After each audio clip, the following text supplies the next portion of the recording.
Hi, I'm Phil Constantine. On this episode of Travels with Phil, we are traveling to Missouri to look at the life of scientist and humanitarian George Washington Carver and the national monument created in his honor. So let's go out to my comments at the scene. Travels with Phil continues not too far from Joplin, Missouri. This is the George Washington Carver Museum. There are some personal historical items downstairs. Upstairs is sort of a hands-on experimentation. All kinds of things with peanuts. He did a lot of work with peanuts. Also did some with yams or sweet potato. There's a difference between the two, and I keep forgetting which one it is, which one is which. Some more hands-on stuff here. He's known as the first and greatest chemurgist, which chemurgy is the use of organic materials, especially from farm crops, to make industrial products.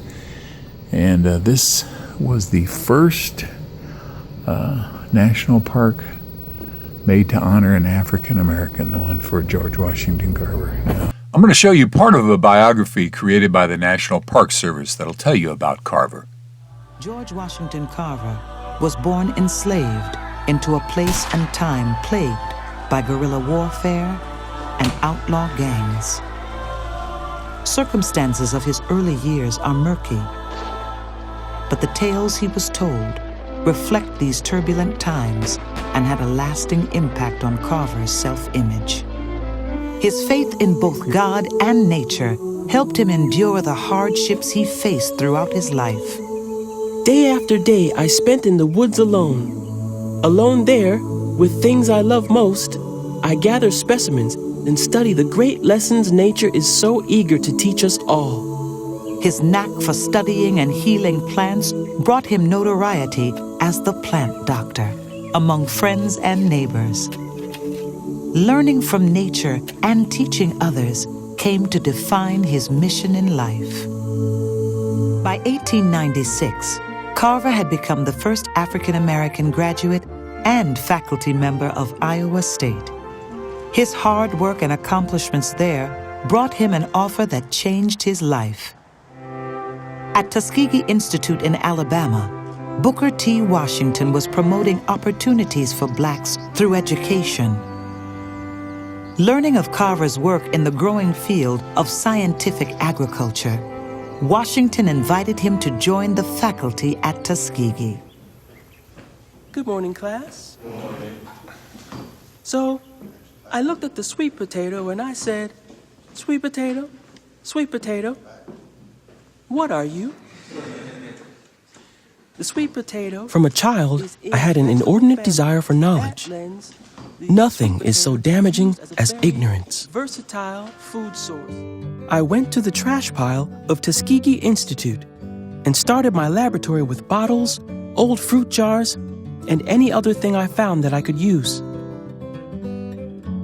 As with all the difficulties he faced, Carver pushed on. Over time, his lab, like his experiments, grew in sophistication and in scope.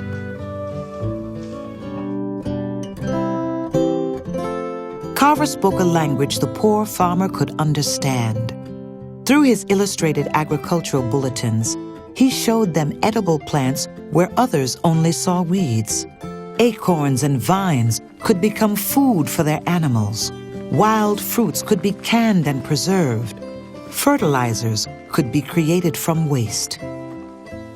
Show me a poor lot of land, and I'll show you a poor farmer. Carver often focused on an individual crop in his experiments and his teachings. The cowpea, the sweet potato, and most famously, the peanut. I do not know of any one vegetable that has such a wide range of food possibilities. Carver's work with these crops led to byproducts beyond food. Dyes, paints, industrial products, and medicines were all outcomes, along with a massage oil for polio victims. I think your idea of fitting up a wagon to serve as a traveling agricultural school is a most excellent one. Washington's and Carver's educational goals were in agreement. This new Jessup wagon brought demonstrations of tools and techniques to thousands of area farmers. Tuskegee's traveling school was so successful that it was adopted nationally by the U.S. Department of Agriculture as part of its own outreach program. George Washington Carver was becoming a nationally recognized teacher and researcher. Following Booker T. Washington's death in 1915, Tuskegee continued to encourage Carver's tours to colleges and fairs. Carver traveled widely to promote racial understanding with the sponsorship of the Commission on Interracial Cooperation and YMCA. One of the highest recognitions of his work came in the midst of World War II, with America's troops, as well as its society still segregated by race. Congress voted to honor his achievements by establishing the George Washington Carver National Monument. Ceremonies in 1953 dedicated the Carver Farm in Diamond, Missouri, as the first national park to honor an African American. Hey, here's the marker. Passed in 1943, is preserved for the place of his birth. He died in the 40s, and it was erected in 53. Pretty flowers out here. Wildflowers, thistles.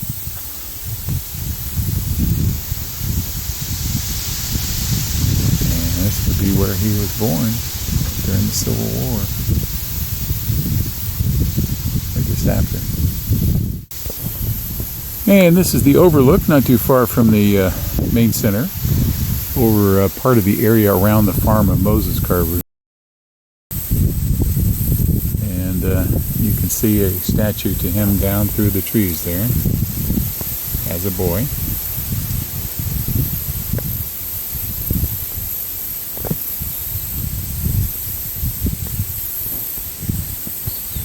This is a nice area out here. But he did a lot of work in biology, science, and then he did a lot of traveling around the country giving speeches, both talking about agriculture, but also talking about racial issues, trying to help people get along. The George Washington Carver National Monument in southwestern Missouri. Carver's love of nature, his love of people, and his spirituality continued to inspire others long after his death in 1943. As Booker T. Washington once said, George Washington Carver's greatest strength was as a teacher. He exemplified the power of having a vision, a determination to succeed, and a mission to help others. No individual has any right to come into the world and go out of it without leaving behind him distinct and legitimate reasons for having passed through it.